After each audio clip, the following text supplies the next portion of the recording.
Hello students, welcome back to my channel. आज हम पढ़ेंगे principles of inheritance and variation chapter के बारे में। So let's start. तो सबसे पहले हम डिस्कस करते हैं इनहेरिटेंस क्या होता है और वेरिएशन क्या होता है। तो इनहेरिटेंस होता है कैरेक्टर्स का transmission from parents to offspring या पेरेंट्स टू प्रोजेनी। तो पेरेंट्स से प्रोजेनी तक जो भी कैरेक्टर्स का ट्रांसमिशन होता है उसे हम इनहेरिटेंस बोलते हैं। हेरिडिटी का भी सेम ही मतलब होता है। नेक्स्ट आता है वेरिएशन। वेरिएशन होता है किस डिग्री से प्रोजेनी अपने पेरेंट्स से डिफर करते हैं, क्योंकि हम बोलते हैं रिकॉम्बिनेशन होता है, क्रॉसिंग ओवर होता है, जेनेटिक मेकअप जो है उनके बीच में रिकॉम्बिनेशन होने की वजह से प्रोजेनी के अंदर कैरेक्टर्स काफी डिफर करते हैं एज कंपेयर टू पेरेंट्स। तो वही चीज वेरिएशन कहलाती है, किस डिग्री से कितना डिफरेंस है प्रोजेनी और पेरेंट्स में, उसे हम वेरिएशन बोलते हैं। जो जेनेटिक्स होती है, जेनेटिक्स जो हम टर्म यूज करते हैं, जेनेटिक्स मेनली ब्रांच है साइंस की जिसके अंदर हम इन दोनों के बारे में पढ़ते हैं, इनहेरिटेंस के बारे में भी और वेरिएशन के बारे में भी, जो भी पेरेंट्स और ऑफस्प्रिंग में होता है। नेक्स्ट हम डिस्कस करेंगे मेंडल के लॉज, जो भी मेंडल ने लॉज दिए थे इनहेरिटेंस के। तो सबसे पहले ये देखते हैं कि मेंडल ने किस प्लांट पे काम किया था। तो मेंडल ने काम किया था गार्डन पी पे, जिसे पाइसम सेटाइवम भी बोलते हैं। अब इन्होंने कुछ चीजें, कुछ टर्म्स यूज करी थी, जैसे फर्स्ट टर्म थी कैरेक्टर। अब हम नॉर्मली जनरल सेंस में क्या बोलते हैं, कैरेक्टर और ट्रेट एक ही चीज है, बट ऐसा नहीं होता। कैरेक्टर और ट्रेट में डिफरेंस है। कैरेक्टर होता है जैसे कि कोई भी फीचर जो ऑर्गेनिज्म का होगा, ऑर्गेनिज्म जो भी फीचर शो करे। फॉर एग्जाम्पल प्लांट की हाइट, तो प्लांट की हाइट क्या है, कैरेक्टर है। लेकिन अगर हम ट्रेट की बात कर रहे हैं तो ट्रेट कॉन्ट्रास्टिंग फीचर होते हैं एक ही कैरेक्टर के। जैसे हाइट जो है प्लांट की वो कैरेक्टर माना जाएगा, और जो टॉल और ड्वार्फ हम बोलते हैं वो उसका ट्रेट है। एक कैरेक्टर के टाइप्स मेनली ट्रेट कहलाते हैं। तो हम डिस्कस करते हैं कि कौन कौन से ट्रेट्स या कैरेक्टर्स जो हैं मेंडल ने यूज किए थे। तो मैंने यहाँ डिफरेंट बॉक्सेस में आपको डिफरेंट कैरेक्टर्स मेंशन किए हुए हैं। ऐसा किस लिए कि आपको ये पता होना चाहिए कि सीड के कितने कैरेक्टर्स उन्होंने यूज किए थे, पॉड के कितने यूज किए थे, या फ्लावर के कितने यूज किए थे। तो सबसे पहले सीड के कैरेक्टर्स डिस्कस करते हैं। तो सीड के दो कैरेक्टर्स यूज किए थे मेंडल ने, एक सीड शेप का और एक सीड कलर का। सीड शेप जो है वो कैरेक्टर दो टाइप के ट्रेट शो करता है, एक राउंड और रिंकल्ड। इनमें से राउंड जो है उसे डोमिनेंट ट्रेट बोलते हैं, और रिंकल्ड जो है उसे बोलते हैं रिसेसिव ट्रेट। अब ये किस लिए टर्म्स यूज होती हैं। डोमिनेंट ट्रेट वो होता है जो अपने आप को एक्सप्रेस कर सके, रिसेसिव ट्रेट वो होता है जो एक्सप्रेस ना कर सके। तो अगर दोनों ट्रेट्स, दोनों की अलील्स एक साथ हैं, तो उस टाइम डोमिनेंट ट्रेट एक्सप्रेस करेगा, रिसेसिव एक्सप्रेस नहीं करेगा। सेम चीज सीड कलर उन्होंने यूज किया था। इसके लिए येलो और ग्रीन दो सीड कलर्स उन्होंने बताए थे, इनमें से येलो डोमिनेंट है और ग्रीन रिसेसिव है। ये सीड के कैरेक्टर्स थे। नेक्स्ट आता है पॉड के कैरेक्टर्स। तो पॉड के भी उन्होंने दो कैरेक्टर्स लिए थे, पॉड शेप का और पॉड कलर का। तो पॉड शेप जो है उसका डोमिनेंट फीचर होता है, डोमिनेंट कैरेक्टर होता है फुल पॉड शेप, और कंस्ट्रिक्टेड वाली पॉड शेप जो होती है वो रिसेसिव ट्रेट में आती है। पॉड कलर की बात करें तो इनमें ग्रीन डोमिनेंट ट्रेट है और येलो जो है वो रिसेसिव ट्रेट में आता है। नेक्स्ट कैरेक्टर्स उन्होंने यूज किए थे फ्लावर के। तो फ्लावर कलर और फ्लावर पोजीशन, ये दो चीजें उन्होंने यूज की थी। फ्लावर कलर के बेसिस पे उन्होंने दो फ्लावर्स देखे थे, एक वॉयलेट कलर का और एक व्हाइट कलर का, जो गार्डन पी में होता है।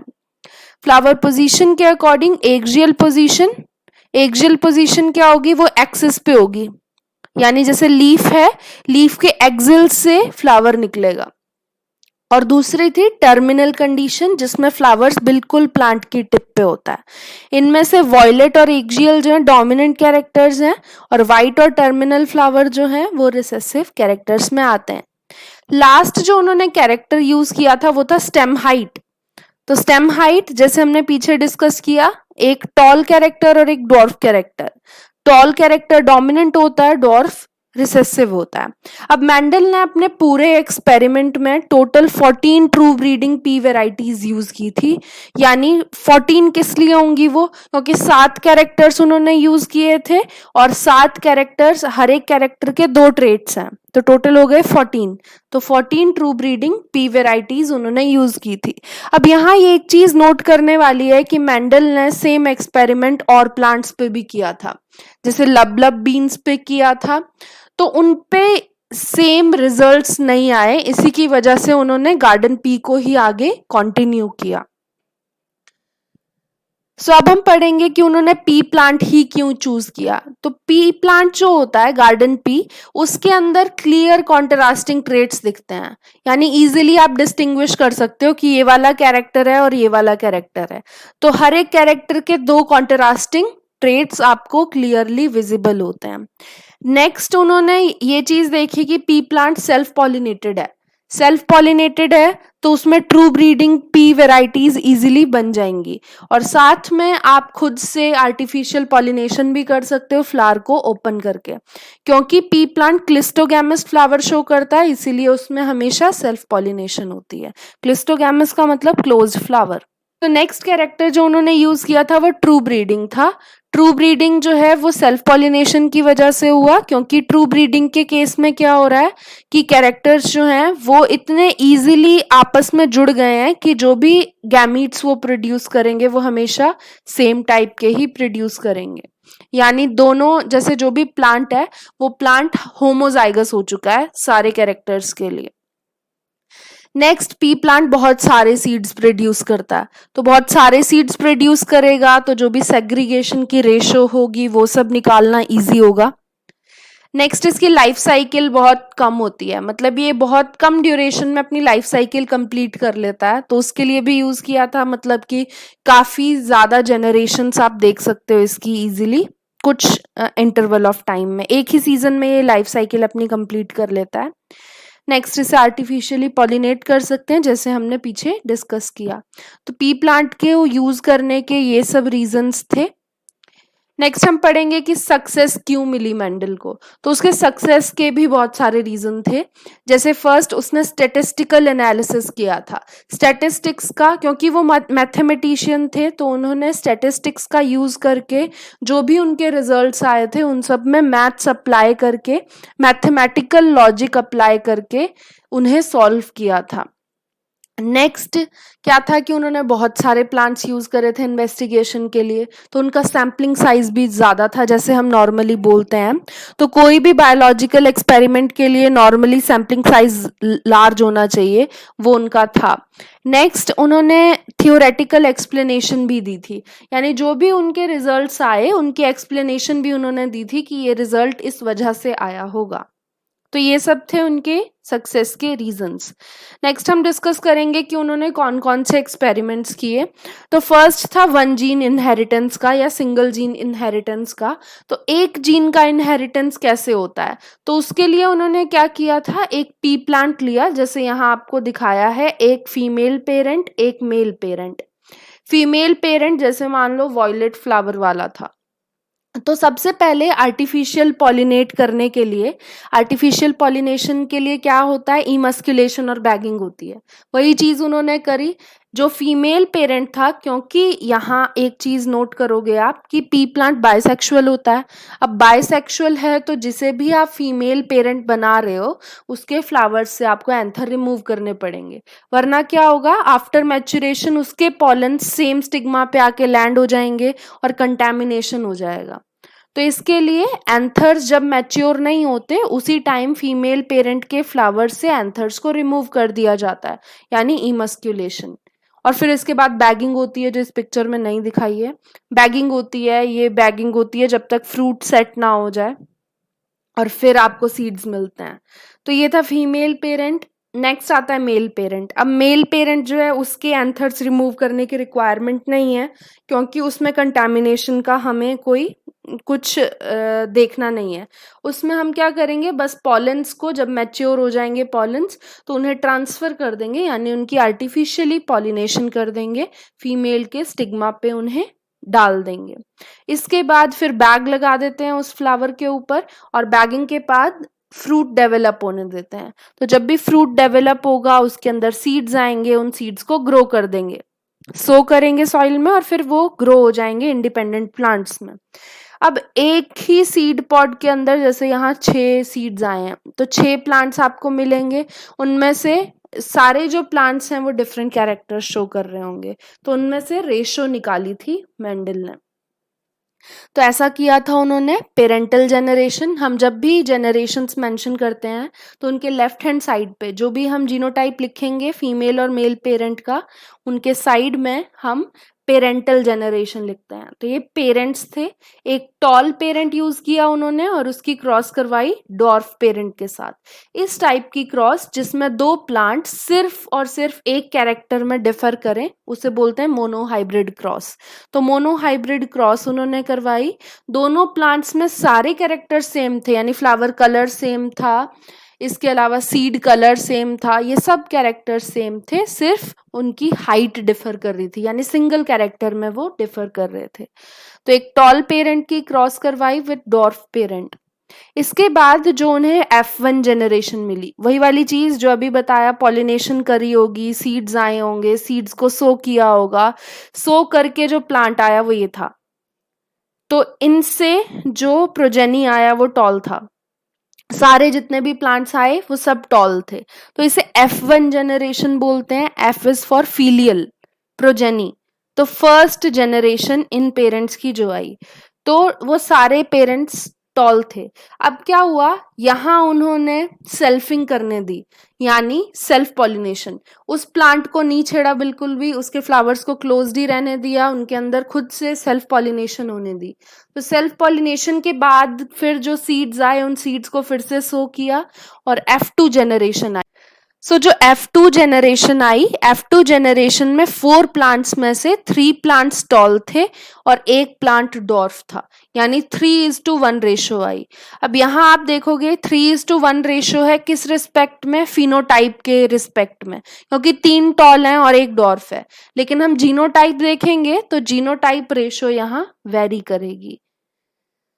तो वो चीज जीनोटाइप का भी डिस्कस करते हैं हम। तो सबसे पहले हम कुछ टर्म्स समझते हैं। टर्म्स, एक होती है फैक्टर, जो मेंडल ने टर्म यूज करी थी वो थी फैक्टर। फैक्टर क्या होता है, उन्होंने बोला था कि फंक्शनल यूनिट होती है इनहेरिटेंस की। जो भी इनहेरिट होती है, जो भी पेरेंट से ऑफस्प्रिंग तक जाती है, उसे हम फैक्टर बोलते हैं। आज के टाइम में हम फैक्टर को जीन बोलते हैं, तो जीन नाम से ये जाना जाता है। अब जीन जो होती है, हर एक जीन के पास 2 अलील्स होती हैं इन अ डिप्लॉयड ऑर्गेनिज्म। जैसे हम डिप्लॉयड ऑर्गेनिज्म है, तो हमारे अंदर हर एक जीन की 2 अलील्स होंगी, यानी अलील्स को बोला जाता है different forms of same gene या contrasting forms of same gene. एक ही जीन की 2 फॉर्म्स, अब जरूरी नहीं है 2 ही हो, ऑर्गेनिज्म पे डिपेंड करता है। अगर ऑर्गेनिज्म हैप्लॉइड है तो उसमें एक ही अलील होगी हर एक जीन की, अगर वो डिप्लॉइड है तो 2 अलील्स होंगी, और अगर ट्रिप्लॉइड है तो 3 अलील्स भी हो सकती हैं। तो different forms of same gene are alleles. For example capital T और स्मॉल टी जो हम डिनोट करते हैं वो होती है, कैपिटल टी उसमें से होती है डोमिनेंट अलील और स्मॉल टी होती है रिसेसिव अलील। ये दोनों अलील किसकी हैं, हाइट की, स्टेम हाइट की इन पी। नेक्स्ट आता है होमोजाइगस और हेट्रोजाइगस कंडीशन क्या होती है। तो होमोजाइगस कंडीशन होती है जब 2 सेम अलील प्रेजेंट होती हैं। जैसे कि एक जीन है, वो जीन है स्टेम हाइट की, तो एक प्लांट है टॉल, उसकी जब जीनोटिपिक उसका मेकअप देखा तो ये चीज पता चली कि उसके अंदर 2 डोमिनेंट अलील्स हैं उस स्टेम हाइट की। तो स्टेम हाइट जीन की यहाँ 2 सेम अलील्स प्रेजेंट हैं, इसीलिए इसे होमोजाइगस कंडीशन बोलेंगे। सेम चीज अगर स्मॉल टी होगी तो ये भी होमोजाइगस कंडीशन होगी। अगर हम हेट्रोजाइगस की बात करें तो 2 डिफरेंट अलील्स प्रेजेंट होती हैं। जैसे यहाँ आप देख रहे हो एक कैपिटल है और एक स्मॉल है, तो ये है हेट्रोजाइगस। हेट्रो मतलब डिफरेंट, तो डिफरेंट अलील्स हैं एक ही ऑर्गेनिज्म के अंदर। इसके अलावा टर्म यूज होती है जीनोटाइप, फिनोटाइप। तो genotype is the genetic makeup of the organism. For example capital T is the genotype of the organism, या हम कैपिटल टी स्मॉल टी भी लिख सकते हैं या स्मॉल टी भी लिख सकते हैं। नेक्स्ट आता है फिनोटाइप। फिनोटाइप होती है एक्सटर्नल फीचर्स जो भी ऑर्गेनिज्म के होते हैं। एक्सटर्नल फीचर जैसे टॉल है वो प्लांट या डॉर्फ है, कैसा आपको वो दिख रहा है, तो वो उसका होगा फिनोटाइप। डोमिनेंट रिसेसिव मैंने पीछे डिस्कस कर दिया। डोमिनेंट होता है जो एक्सप्रेस करता है, रिसेसिव जो एक्सप्रेस नहीं करता है। जैसे capital T is dominant over small T and small T here is recessive. Monohybrid cross भी हमने पीछे डिस्कस कर लिया है, ऐसी क्रॉस जिसमें दो पेरेंट्स जो हैं वो एक कैरेक्टर में डिफर करते हैं, जैसे एक टॉल पेरेंट है और एक डॉर्फ पेरेंट है, तो वो होगी मोनोहाइब्रिड क्रॉस। तो ये थी मेंडल की वन जीन इनहेरिटेंस की कंप्लीट इमेज। तो यहाँ आप देख सकते हो टॉल पेरेंट था, डॉर्फ पेरेंट के साथ क्रॉस करवाई। अब यहाँ जो बीच में ये स्क्वायर बना हुआ है, इस स्क्वायर को बोलते हैं प्यूनेट स्क्वायर, क्योंकि प्यूनेट नाम के साइंटिस्ट थे जिन्होंने इस स्क्वायर के बारे में बताया था। तो इसके एक साइड पे लिखते हैं वो गैमीट्स जो प्रोड्यूस करेगी फीमेल पेरेंट, और दूसरी साइड लिखते हैं वो गैमीट्स जो प्रोड्यूस करेगा मेल पेरेंट। अब यहाँ आप एक चीज नोट करोगे, यहाँ जीनोटाइप भी लिखा हुआ है, क्योंकि मैंडल ने ट्रू ब्रीडिंग प्लांट्स लिए थे, तो वो जो भी प्लांट्स होंगे वो सेम टाइप की अलील शो करेंगे। यानी if the plant is tall then its genotype would be capital T. अगर वो डॉर्फ है तो स्मॉल टी होगा। अब इनसे जो गैमीट्स बनेंगे, तो टॉल पेरेंट जो है वो एक ही टाइप के गैमीट बनाएगा, दैट इज कैपिटल टी, और डॉर्फ पेरेंट जो है वो भी एक ही टाइप के गैमीट बनाएगा जो है स्मॉल टी। अब इनकी क्रॉस से जो भी प्रोजेनी आए, मैंने बताया था पीछे सारे प्रोजेनी टॉल थे and they were heterozygous. Heterozygous क्यों होंगे? क्योंकि एक पेरेंट ने कैपिटल टी अलील दी और दूसरे पेरेंट ने स्मॉल टी अलील दी, तो F1 जनरेशन में सभी टॉल आए। अब सभी टॉल पेरेंट्स जो थे उनकी सेल्फ पॉलिनेशन होने दी। अब यहाँ दो प्लांट दिखाए तो हैं कि F1 जनरेशन में दो प्लांट्स की सेल्फिंग हुई है, बट इसका एक्चुअल में मीनिंग यही है कि एक प्लांट था, उस प्लांट को वैसे ही रहने दिया, उसी के एंथर के पॉलेंस उसी के स्टिग्मा पे लैंड कर गए, पॉलन जर्मिनेट हुआ और पॉलिनेशन हो गई। तो ये पूरी प्रोसेस ऐसे ही हुई है, सिर्फ ये डिपिक्ट करने के लिए दो प्लांट्स बनाए गए हैं, वैसे वो एक ही प्लांट है। फिर यहाँ जो प्लांट्स हैं वो गैमीट्स प्रोड्यूस करेंगे, तो क्योंकि हेट्रोजाइगस कंडीशन है तो दो टाइप के गैमीट्स प्रोड्यूस होंगे, एक कैपिटल टी और एक स्मॉल टी। सेम केस यहाँ भी। अब इससे जो प्यूनेट स्क्वायर बनेगा उसमें आप देखोगे कि एक जो प्रोजेनी बन रहा है F2 जनरेशन में, दैट इज कैपिटल टी, यानी homozygous dominant. Two progenies are capital T small T, यानी हेट्रोजाइगस कंडीशन शो कर रहे हैं, और एक प्रोजेनी है जो स्मॉल टी वाला है, मतलब वो होमोजाइगस रिसेसिव कंडीशन शो कर रहा है। लेकिन देखने में तीन प्लांट टॉल हैं और एक डॉर्फ है। तो यही चीज मैं आपको पीछे बता रही थी, फिनोटिपिक रेशो और जीनोटिपिक रेशो। तो फिनोटिपिक रेशो अगर आप देखोगे तो यहाँ रेशो है 3:1। किस लिए? क्योंकि 3 प्लांट्स टॉल हैं और एक प्लांट डॉर्फ है। जीनोटिपिक रेशो अगर आप देखोगे तो वो है 1:2:1, क्योंकि 1 progeny is capital T, 2 progenies are capital T small T and 1 progeny is small T. So ये रेशो उन्हें 1 जीन के इनहेरिटेंस के केस में आई। 2 जीन का इनहेरिटेंस हम नेक्स्ट टाइम पढ़ेंगे। उससे पहले हम ये डिस्कस कर लेते हैं, कुछ और टॉपिक्स हैं जैसे टेस्ट क्रॉस। अब टेस्ट क्रॉस क्या होता है?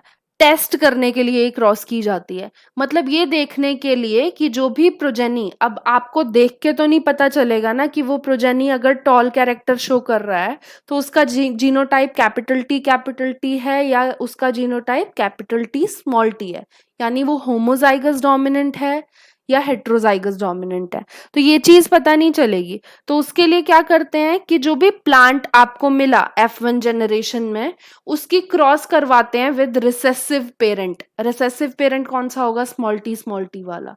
मैं आपको एग्जांपल यहाँ हाइट का दे रही हूँ, बट यहाँ इसके थ्रू भी समझाऊंगी, फ्लावर कलर के थ्रू भी।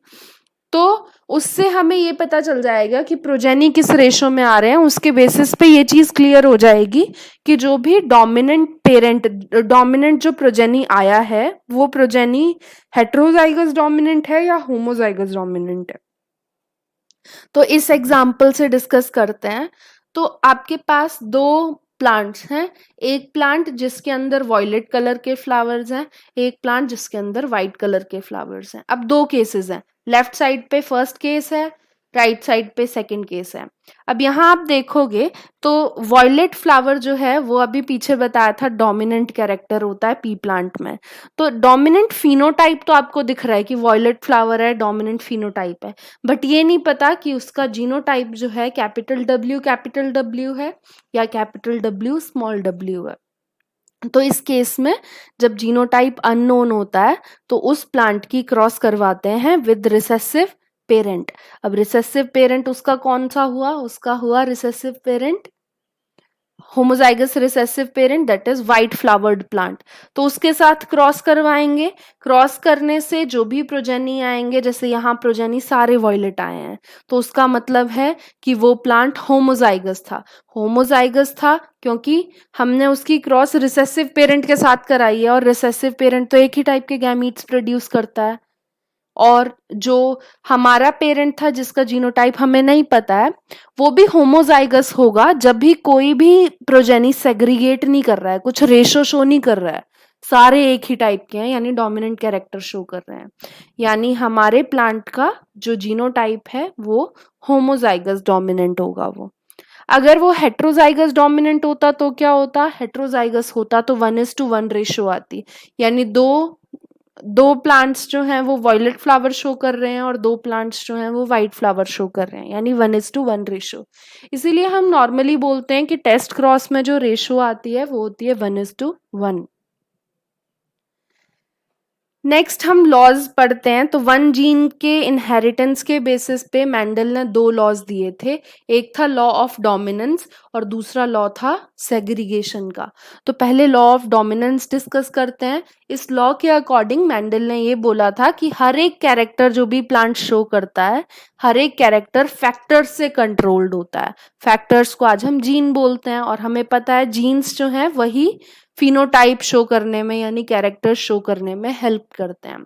दूसरी चीज जो उन्होंने बोली थी वो ये थी कि हर एक फैक्टर पेयर्स में होता है, पेयर्स में होगा, इसीलिए हर एक जीन की दो अलील्स होती हैं।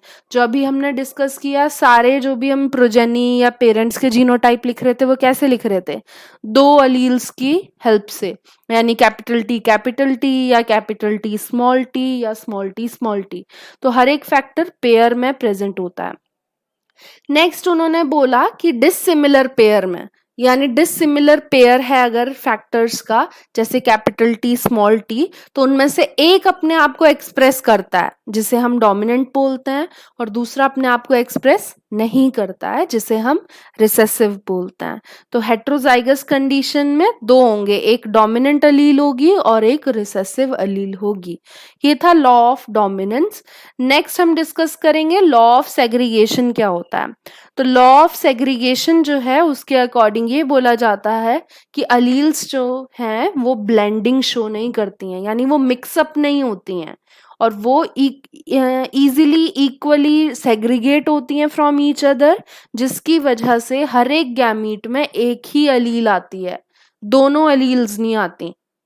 ठीक है, जैसे कि अगर कोई parent capital T small T है तो उसके जो भी गैमीट्स बनेंगे उनमें से एक होगा जिसमें कैपिटल टी आएगा और एक होगा जिसके अंदर स्मॉल टी आएगा। इक्वल चांसेस होते हैं, 50-50।